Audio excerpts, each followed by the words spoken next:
like things are just spiraling out of control at this moment. It's just crazy. The world is crazy. I woke up Friday morning to the news that there was, first of all, turn to Luke chapter 21. We're going to talk about Luke chapter 21. It'll also be on the screen, or you can open up your YouVersion app. But we're going to talk about Luke chapter 21. We're going to piece right through there.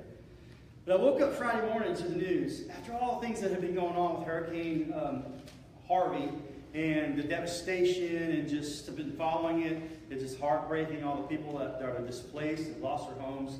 And so I woke up Friday morning to the news that there was an 8.1 magnitude earthquake in Mexico. And at that point, there were 32 reported dead. And this just a few days after Hurricane Harvey devastated Texas. Hurricane Irma is up the Florida coastline as we speak. Hurricane Jose is right behind it. And there's like a bunch of more hurricanes that may be forming. Top that off with, I'm ringing a little bit. Top that off with the West Coast.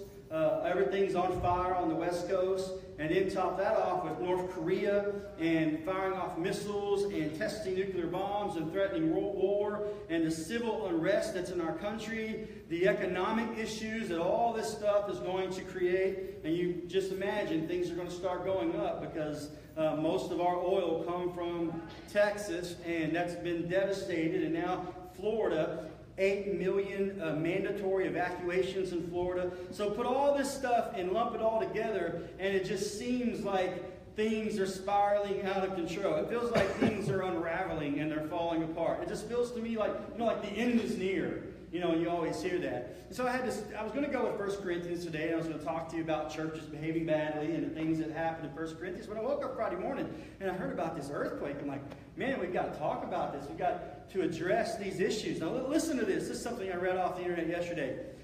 California's on fire. Oregon's on fire. Washington's on fire.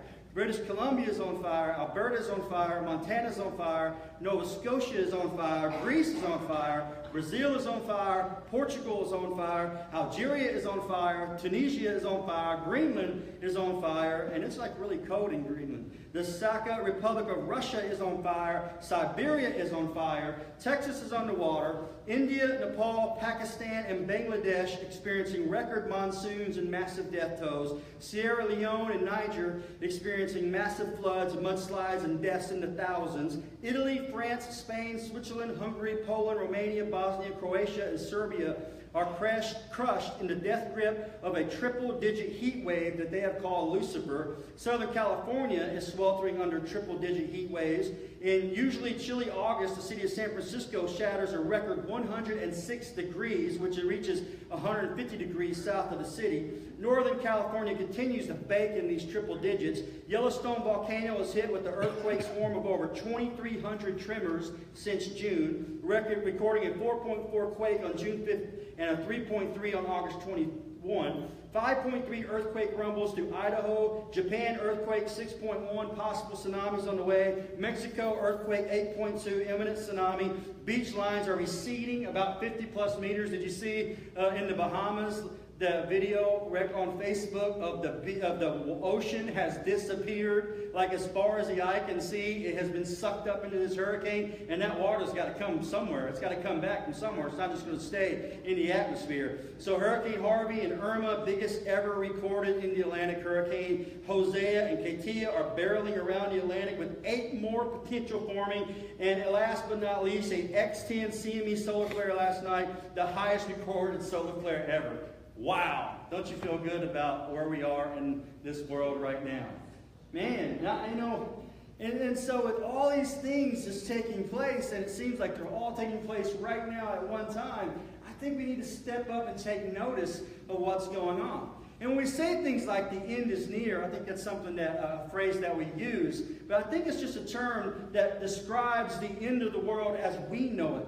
There's not actually going to be an end to this world. We watch all those disaster movies, and the big meteor hits the water, and the ocean wipes out everybody on the planet, or the earth just kind of implodes and ceases to exist. But none of that's going to happen. But what's actually going to happen is that God is going to come back, and He is going to redeem the world, and He is going to take the world back the way that He originally created it. God doesn't just have a plan for mankind, but God has an eternal plan for his entire creation, and that includes his planet. So one of these days, and I think that day is very, very, very, very soon, Jesus is going to come back, and he's not just going to redeem mankind once and for all, but he's also going to redeem this planet. So when we say the end is near, it isn't like we're saying that the earth is going to explode and we're all going to die, but this world and civilization, the way of life as we know and understand it, the age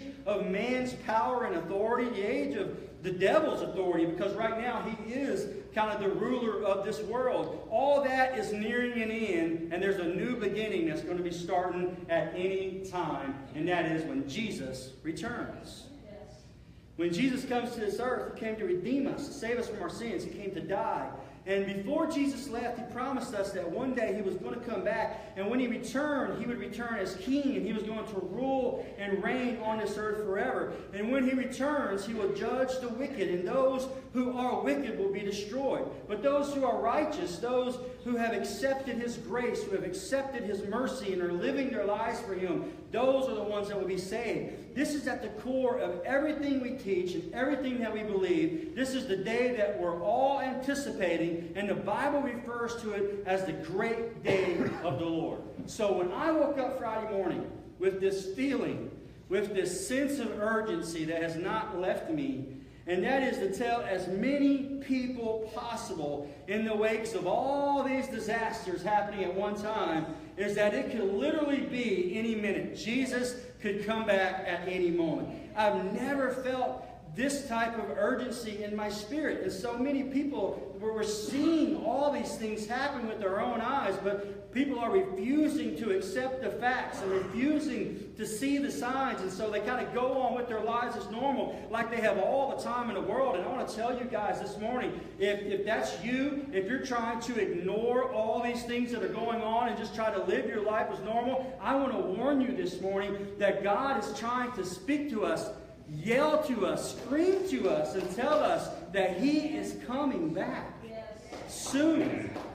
So take notice of Luke chapter 21. Let's look at some scriptures. If you want to open your Bible and take notes, that's great too. If you want to follow along with your app, the pictures will also be on the screen, and we also give you those handouts so you can take notes.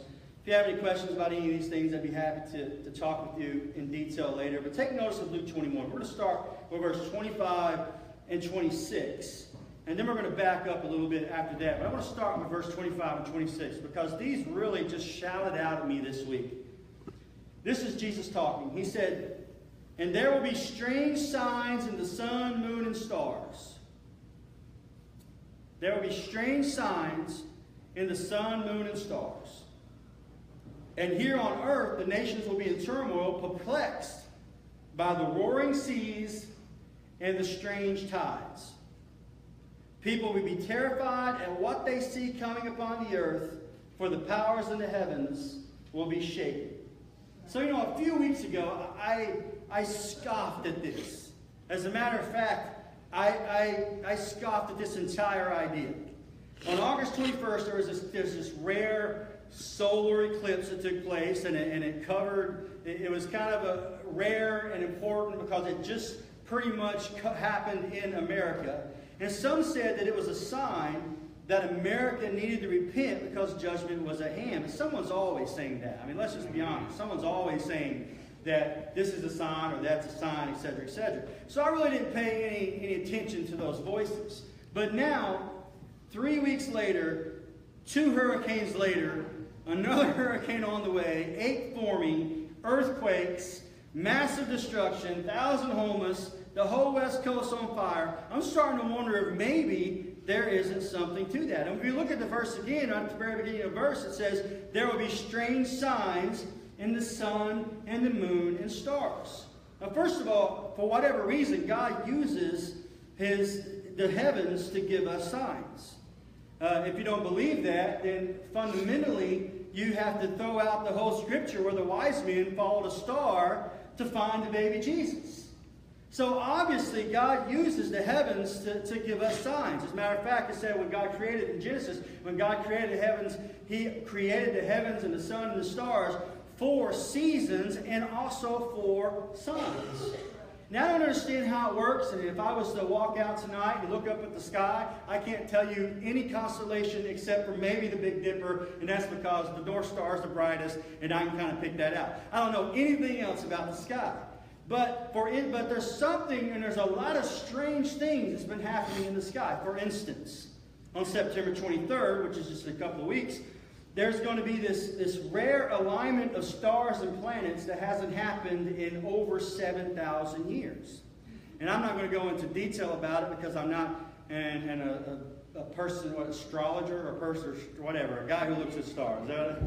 Okay, astrologist. See, I don't even know the word for it. So I'm not going to go into detail about it. But some are saying that this direct alignment of stars and planets and even nameless planets is a direct fulfillment of Revelation chapter 12. You can do your own research. You can go home and search September 23rd, Revelation 12 on YouTube. You're going to see all kinds of things about it. But the fact of the matter is, even if it isn't, it hasn't happened in 7,000 years. And there's a lot of strange things that's been going on in the heavens, even back in the last 2 years with the blood moons and all these things. So Luke 21, 25 and 6 says, there will be strange signs in the sun, moon, and stars. The nations will be in turmoil, perplexed by the roaring seas and the strange tides. And so A, you've got weird stuff happening in the skies. And B, you've got roaring seas and strange tides. Strange signs and raging waters. I don't know how much clearer it could possibly be. We are literally seeing prophecy fulfilled before our very eyes. There's a sign in the heavens, and then these hurricanes start rolling in, roaring seas and strange tides, and people are confused and people are scared. I can't make this stuff up. It's right there in the scriptures. And I don't want to add to the weirdness, and sometimes I don't even like, saying things like this. And I'm very careful to say things like this, but there's just so many coincidences that I think that we can't ignore them. Like, for instance, Luke chapter 20, it cracks me up to even think about this. Luke chapter 21, verses 25 to 26 are the verses I just talked about. Luke chapter 21, verses 25 to 26. And they talk about strange signs in the heavens and waters and storms and all these things happening. Look at this. Luke chapter 21. The eclipse was on August 21st. Verse 25, that's talking about the roaring seas and strange tides. Hurricane Harvey happened on August 25th. Verse 26, the next verse talked about being terrified. The flooding started on August 26th. I mean, are they just coincidences? I don't know for sure, but you have to admit it's awfully uncanny. And isn't God shouting to us any way that He possibly can, trying to get our attention, telling us that we need to get our lives in order, that we need to turn our attention back to what's important, back to Him, because He's going to be coming back at any moment. And what does all this mean? What does all this point to? I mean, if something big is about to happen, then what is about to happen? What do we need to be prepared for? Well, let's read on verses 27 and 28. I'm going to read 25 and 26 one more time. There will be strange signs in the sun, moon, and stars. The nations will be in turmoil, perplexed by the roaring seas and strange tides. Starting verse 27, then kind of being the key word here, then kind of explaining that after those things happen, then this is going to happen. This is what the setup is. Then everyone will see the Son of Man, which is Jesus, coming on a cloud with power and great glory. So when all these things begin to happen, stand and look up, for your salvation is near. When you see the signs in the heaven, when you see the roaring seas, when you see the strange tides, when you see all these signs taking place, he says then the next thing that's going to happen is Jesus is going to is going to come back. So when all these things begin to happen, stand up and get ready, because Jesus is coming. Your salvation draws near. So when all these things begin to happen, stand and look up, for your salvation is near. I got to be honest. I'll just straight be honest with you. I don't know that I've really been looking for Jesus to come back. But I've got to be honest. I know He's going to one of these days. That's always been in the forefront or the back of my mind. But I guess I really just haven't honestly been looking. I've always felt like it was something down the road that was going to happen, and one of these days it was going to happen. And I think that we can all be honest that we forget the urgency of his return. You know, we get so busy with life, with our families, with our hobbies, with our work, that we forget that we are literally on the brink of eternity. But let's be honest, Jesus has said he's been coming back now for 2,000 years. And so after a while, yeah, we'll get that sense of urgency, but then when he doesn't return, we kind of lull back into this place of just like, yeah, it's going to happen. I just don't think it's going to happen anytime soon. As a matter of fact, you know, these things that are taking place in our world, and I don't think God caused them. I don't think God made them happen. I just think that they are signs. They are to point us to Jesus. They are to let us know that our time here is short, that Jesus is going to be coming back. But after these things happen, we'll forget. You know, if they stop and we get this sense of urgency, Jesus is coming back, and we start living like it, but in a couple of weeks, when everything kind of dulls down and everything kind of goes back to normal, it'll be really easy to kind of fall back into that same sense of false security like we've got all the time in the world. What I want you to understand this morning more than anything is this very simple message, that Jesus is coming back. I want you to get that in your spirit. And I know that's a little scary because what we don't understand can be scary. I get that. I understand that. There's nothing to be ashamed of. I'm right there with you because it's hard to imagine life then post Jesus coming back because none of us have never lived there. No one has ever went there and came back and told us what it's going to be like. So yeah, the unknown is a little frightening. And I know some of you might even think, but maybe you're afraid to admit it, that you're not ready for Jesus to come back yet. Like, Jesus, don't come back yet. Let my baby be born first. You know, I get that. I understand that.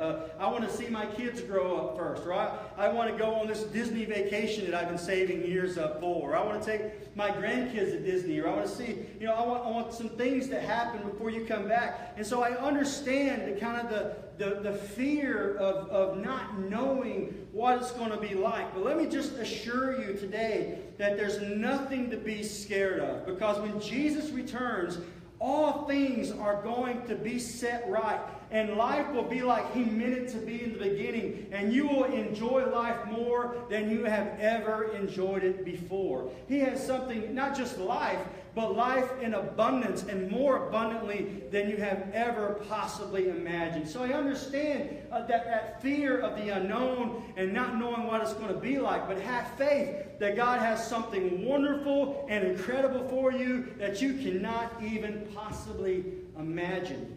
Imagine a world where there's no more sorrow. Imagine a world where there's no more tears. And there's no more hurricanes. And there's no more pain. Imagine a world where there's no more debt. Right? No more trying to figure out how to pay these bills. No more sickness. No more war. No more disease. No more floods.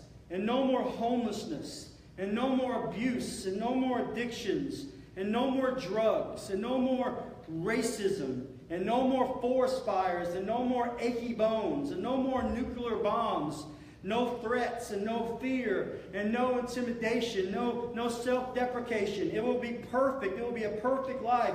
And ready or not, it's coming. Ready or not, Jesus is coming. Stand up and look, for salvation is drawing near. And why did Jesus say stand up and look? Excuse me. Because when you sit, it denotes a time of rest and relaxation. When you're sitting, you're just kind of chilling and you're kind of relaxing. And there's no sense of urgency when you're sitting. But standing denotes a sense of urgency. Standing means that we're getting ready for something to happen. Like, for instance, I'm at home and I have a dog. His name is Brutus. And if I'm sitting in the chair and I say, Brutus, you want a treat? He won't even look at me. He's just like, no. You're still sitting. You know, nothing's happening. Or if I say, Brutus, you want to go outside? He doesn't even move. But the moment I stand up and I say, would you like a treat? He takes off toward the cabinet. He knows exactly where they are. Or he takes off toward the door. See, that's when you're sitting. It's like you say something's happening, but you really, really don't mean it. But once you stand up, You're putting your faith to work, and you're saying, I believe that something is about to happen. And that's what Jesus is saying here. He's saying, stand up and look, because salvation draws nigh. And what does that mean? What does it mean if we're standing and looking? It means that we're living with a sense of urgency. It means that we're living our lives like Jesus is coming back. It means that our priorities are demonstrating that fact. It also means that we're telling people, we're telling the people that we love, that they need to get their lives right because Jesus is coming back. If you knew that Jesus was coming back today at 2 o'clock, what you do between now and 2 o'clock would be very drastically different than probably what you had planned to do today from now to 2 o'clock. We need to be living with that same sense of urgency, living our lives. What are we watching? What are we listening to? What are we putting into our bodies? What are we prioritizing with? How are we prioritizing our time with our family? How are we prioritizing our finances and the things that we do? Who are we talking to? Who are we telling about Jesus? Our lives would take a drastic change if we stood up and looked for Jesus to come back. But I think a lot of us are, we're sitting. We're sitting and we're saying, Jesus is coming back, and we're relaxing. Jesus is coming back, but we really don't believe it in our hearts because our lives look the same as they have always looked. But I'm telling you today, Jesus is coming back, and it's time to stand up. Let's read on in Luke chapter 21. Then he gave this illustration, verses 29 to 33. He said, notice the fig tree or any other tree. When the leaves come out, you know without being told that summer is near. In the same way, when you see all these things taking place, you can know that the kingdom of God is near. Jesus tells us that there's going to be signs so that we'll know when it's time to stand up and start looking.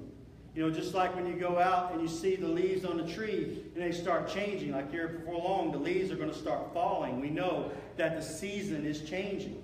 Or if you go out in the spring and you start seeing buds on the tree, you know that the season is changing. The signs tell you that summer's coming. And so when we see these signs, God tells us, when you see these signs, look for these signs. I'm giving you these signs. When you see these signs, you know that this is going to happen. So what signs? Let's back up to verse 7 in chapter 21. It says, they said, when will all this happen? What sign will show us that these things are about to take place? He replied, don't let anyone mislead you, for many will come in my name, claiming I am the Messiah, and saying the time has come, and don't believe them. How many people have we seen come in the last hundreds of years that have claimed to be the Messiah? But verse 8, he replied, verse 9, and when you hear of wars and insurrections, don't panic. Yes, these things must take place first, but the end won't follow immediately. How many years have we heard about wars and the threat of war? Especially now, we're living on the verge and the threat of war with the things that are taking place in North Korea and the nuclear weapons, etc. Verse 10, then he added, nation will go to war against nation and kingdom against kingdom. Verse 11, there will be great earthquakes, and there will be famines and plagues in many lands, and there will be terrifying things and great miraculous signs from heaven. There once again we see that great miraculous signs from heaven. But he talks about earthquakes and famines and plagues. I mean, we're feeling earthquakes in Pittsburg, Kansas, and Frontenac, Kansas. We're feeling earthquakes in places that we never felt before. It's like the earth is literally shaking and groaning because it's so sick of how we have treated it and the sin that we have brought to it. But before all this occurs, there will be a great time of persecution. And when you see Jerusalem surrounded by armies, I jump to verse 20. In verse 24, and Jerusalem will be trampled down by the Gentiles until the period of the Gentiles come to an end. Even the Temple Mount, the most important places to Israel, are not controlled by the Jews, but they're controlled by the Gentiles. The Muslims control the Temple Mount. They're the ones that will allow them to go or won't allow them to go up there. And so it's trampled by the Gentiles even now, and will be till the end. In 25 and 26, back where we started, and there will be strange signs in the sun, moon, and stars. And here on earth the nations will be in turmoil, perplexed by the roaring seas and the strange tides. People will be terrified at what's coming upon the earth, for the powers in the heavens will be shaken. Then everyone will see the Son of Man coming on a cloud with power and great glory. So when all these things began to happen, stand and look up, for your salvation is near. I want to very simply tell you this morning that the leaves are changing color. I'd say that it's time to stand and look up, because you can't ignore the signs. Well, you can, but you shouldn't. How could it be any more plain? Jesus is coming, and it could be today. And you can continue living your life like you've got all the time in the world, or you can realize that our time is very, very limited. And when Jesus comes back, He is only coming back for those who have prepared for Him in their hearts. But on the other hand, it might not be today. We could be facing much more devastation and disasters before it's all over with. You know, I think this could go down two ways. Either Jesus is going to come back very, very quickly, or we're in for a whole lot more ugliness in the world. The reason why I say that is because God loves us so much that if He needs to allow hurricanes and floods and fires and earthquakes to get our attention, because He would much rather our spirits survive for eternity than our flesh go through some moments of problems and issues. And if that's why Spirit's attention, then He loves us that much that He would do that. But finally, let's finish with Luke chapter 21, verses 34 to 36. Watch out. Watch out. Don't let your hearts be dulled by carousing and drunkenness and by the worries of this life. I think what that means is like, don't let your hearts be fooled by just the living on the earth. Keep alert at all times and pray that you might be strong enough to escape these coming horrors and stand before the Son of Man. Don't let that day catch you unaware. Don't be ignorant and ignore the signs. Don't ignore this message. Don't ignore this word today. Don't be distracted by life. But get ready and get your family ready. Get your friends ready. Shout it from the rooftop, because Jesus is coming very soon. Don't be dulled by the things that you want to do or the things that you like to do, and try to forget about the truth of what's taking place. I believe like never before that God is shouting to us through the heavens, through the seasons, through the storms, through the trials. He's shouting to us, get ready, because I'm coming back very, very soon.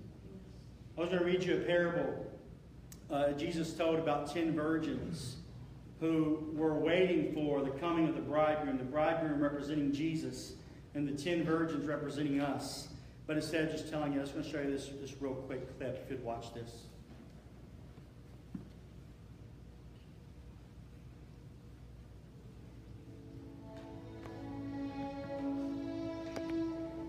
Then shall the kingdom of heaven be likened unto 10 virgins, which took their lamps and went forth to meet the bridegroom. 5 of them were wise, and 5 were foolish. They that were foolish took their lamps and took no oil with them.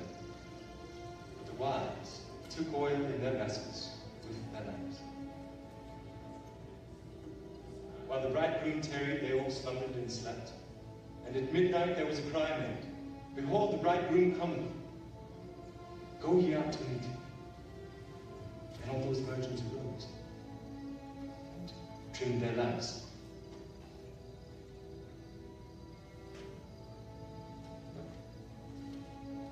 And the foolish said unto the wise, Give us of your oil, for our lamps have gone out. Not so, lest there be not enough for us and you. But go ye rather to them that sell, and buy for yourself.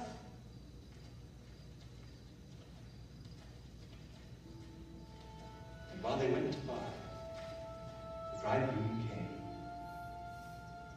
They that were ready went in with him to the marriage, and the door was shut.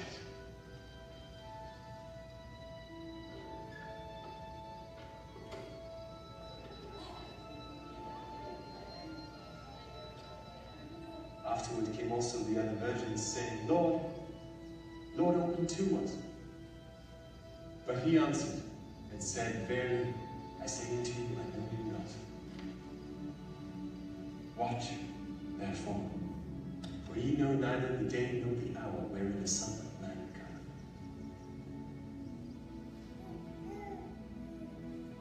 cometh. So, Jesus being the master teacher that he is, he always explained things by telling these stories. And so he said, the kingdom of God is like 10 virgins who are waiting for the bridegroom to come.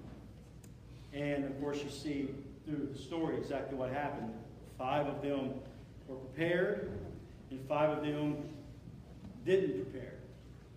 And without going into all the symbolism of the story and explaining every little detail, I think that the idea or the principle of the parable is very, very simple. And that is this. When Jesus comes back, there's not going to be time for you to prepare. When he comes, and it could be at any moment, because you never know, like Jesus said at the end, you don't know the day nor the hour that I'm coming. When he comes, there's not going to be time for you to go, oh, I'm sorry for my sins. It's going to be too late. It's not going to be time for you to say, wait, let me run it and warn my brother or my sister or my children or get my family ready. Because at that point, it's going to be too late. When Jesus has tarried and he has done all that he could to give us time to make this decision.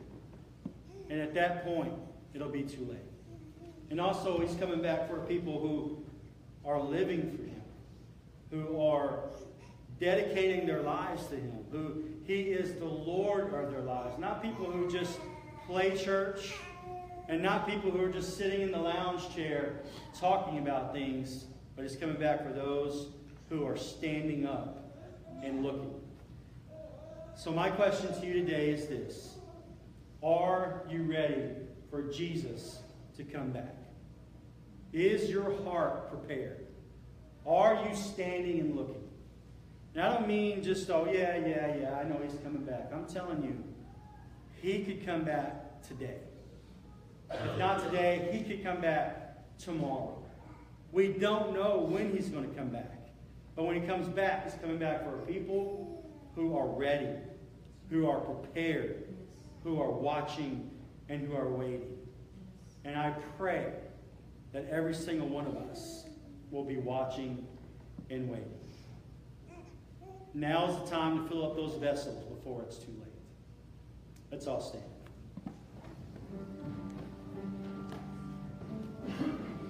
Just bow your heads for a few moments and just talk to God.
This morning like this. I'm not going to do like a special kind of altar call or anything like that. But I think we should all this morning find ourselves a place to pray. And just make sure that we are ready in our hearts. Father, just praying, God, I want to be ready when you come. And also, it's nothing to fear. It's nothing to be scared of. If you're already in your heart, if you have asked Jesus into your life and you're trying and you're pushing forward and you're fighting that battle, and it is a battle. It's a battle against the flesh. to live for Jesus. If you're doing that, then you have nothing to fear. But if you are not fighting the battle, if you're just thinking that everything's okay and you got plenty of time, then today you need to make things right with God and realize that we do not have plenty of time. So as Jennifer plays and sings, I just want to invite you to come and find you a place. You can pray where you are. But if you'd like to come up here and pray in the front, you can do that. But let's just all take time and just make sure that our hearts are ready, because Jesus, He's coming back. Ready or not, He is coming back. And the signs are telling us, like never before, that it could be today. Let's all pray.